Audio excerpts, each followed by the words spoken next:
दिनांक 19 जानेवारी रोजी दुपारी 12:30 वाजेपासून आशा वर्कर्स व गट प्रवर्तक कार्यकर्ता महिलांनी प्रलंबित मागण्यांसाठी आणि राजू देसले यांच्यावर पंतप्रधान नरेंद्र मोदी यांच्या नाशिक दौऱ्यावेळी करण्यात आलेल्या कारवाईच्या निषेधार्थ शिरपूर प्रांताधिकारी कार्यालयाबाहेर आंदोलन करून प्रांताधिकारी यांच्या मार्फत सरकारला निवेदन दिले। याप्रसंगी तालुक्यातील आशा वर्कर्स व गट प्रवर्तक कर्मचारी महिला मोठ्या संख्येने उपस्थित होत्या।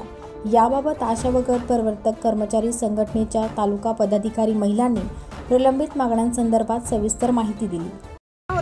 की आम्ही तुम्हाला आशांना 7,000 रुपये वाढीव मानधन देऊ आणि गटप्रवर्तकांना 10,000 रुपये वाढीव मानधन आणि तसंच दिवाळी बोनस सुद्धा आम्हाला सरकारने आश्वासन दिलेलं होतं, परंतु ते काहीही दिलं नाही। आमची दिवाळी आशांची दिवाळी अशीच गेली, उलट आमचे पैसे पण कापले गेले ते संप काळातले आणि दिवाळी बोनस तर दिलाच नाही। परंतु त्या आश्वासनाचं काय केलं सरकारने?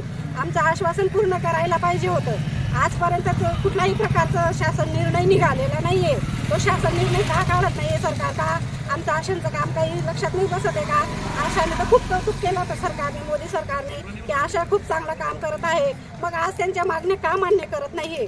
तसंच आमचे जे मेन राज्याध्यक्ष आहेत राजू देसले सर, त्यांना पण ते निवेदन देण्यासाठी नाशिक येथे गेले असताना त्यांना पोलिसांनी अटक केली व 1 दिवस त्यांना बंदिस्त केलं।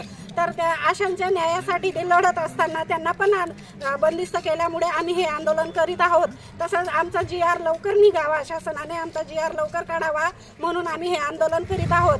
जर शासनाने आमचा GR लवकर काढला नाही, आमच्या मागण्या मान्य केल्या नाही, तर आम्ही ह्यापुढे जेल भरो आंदोलन करणार आहोत।